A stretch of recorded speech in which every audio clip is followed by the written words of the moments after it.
Restaurants are like a super tough market. I mean, I started my career selling sales at Yelp and cold called restaurants Oh yeah, myself. And like, and I feel like they've been burned by so many vendors in the past. They've been thrown. I mean, you mentioned a few Wix, Chow Now, then you got DoorDash, Uber Eats. Like, how are you Yeah. able to kind of stand out and build trust, as you work with these restaurant owners? Because as you said, like they're not amazing technologists who I feel like they're skeptical of as you reach out and be like, hey, we're going to solve all your problems and you're going to save you money. Yeah. They've definitely heard all that before and they don't believe a word you're saying. Yeah, 100%. And they have every right to be skeptical because they've gotten sold a bad bill of goods a lot. So there's two things. One is the sales experience and two is sort of how we contract and interact with the customer. I'll start with the contracting because it's a little straightforward. We don't do long-term contracts. So every customer signs up with us month to month. If they don't like it, they leave. We'll give them all of their customer data. They can one-click export. We'll help them revert back to their old website. So we're really lowering the stakes of making a mistake for the customer and showing them it's like, hey, we're going to put our money where our mouth is. If we don't give you a great result, we're going to make it super easy to walk away. And so you have to have some trust that we can deliver, or else we'd get crushed as a business if we made it easy to walk away. And even in the early days, we had a money back guarantee on top of that. We pulled that away because we don't need it, and it reduced customer commitment. But we act with a lot of transparency and like customer centricity. We make it easy to do business with and easy to walk away. But then on the positioning side, going back to that point of view positioning, like I have a radically transparent sales style. And so I want my reps to tell customers what's good and what's not good about Owner. And so the trade-off that we architect for a prospect is like, hey, look, like no product is perfect. That doesn't exist. Every product has advantages and disadvantages. The disadvantage, the trade-off of using Owner is you're going to get a lot less choice and customization. Your website is going to be like our core template. We're going to build the email journeys for you. You don't really get to choose the order and how those things look. Like we're going to change the style and the copy, but like you're going to have to fit into a box with Owner because we know that these are highly optimized templates and patterns that are going to work and deliver results, deliver revenue for you.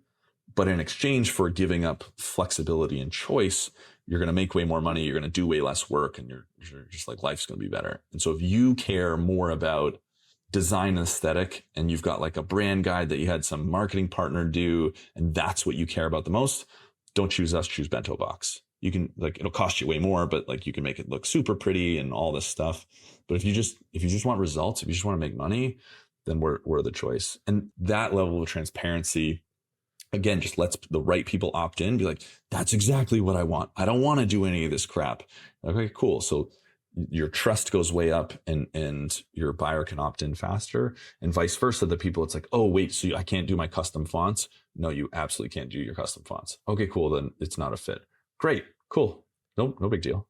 And it's such a compelling pitch to restaurant owners because probably most of them don't have custom fonts or don't care about design. They just want to focus on making good food and making their customers happy. And this is all sort of a necessary evil. And I also love how you like integrate so smoothly with DoorDash and Uber Eats, but while also giving them the ability to kind of have like their own ordering system and can be profitable in there. Because I've always thought like, how much those systems must eat into restaurants' margins. Yeah, they basically make no money on those orders.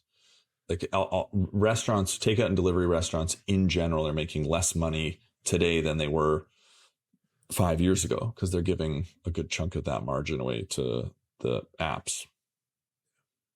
I'm curious how you think about like both the top of funnel at Owner. Like, are you doing cold calling? Are you going door to door, reaching out to folks? And then maybe a second part of that question is like, does geography come into play? Like, do you think about kind of launching cities or different networks of restaurants, or is it all just digital so it doesn't matter? We're all digital. Lots of our competitors have feet on the street and they knock on doors, and there's an advantage to that. We have invested tremendously in our data infrastructure. So our ability to understand the highest fit, highest revenue potential restaurants across the nation is way more valuable than the potential conversion rate improvements you'd get by actually being face to face. And so we're a fully digital sales org. Yeah, sometimes we'll have reps go in person if somebody really wants to meet us. That's fine. But why we're able to win, and on a per rep basis, my reps close probably 3x the revenue on a per rep basis than a bunch of our competitors, because we've like relentlessly reduced low value work, bad data, and really just like rooted out inefficiency in our system. And that can be better done remotely. You're not spending 20 minutes in a car driving to somewhere and then they don't show up. Like that's obviously not a great experience. We've really leaned into the fully digital model and a fully optimized, automated go-to-market approach. Because again, like there's trade-offs. You get better conversion rates in person, but then you don't have the advantages of all of this digital infrastructure. And we've really made that work for us.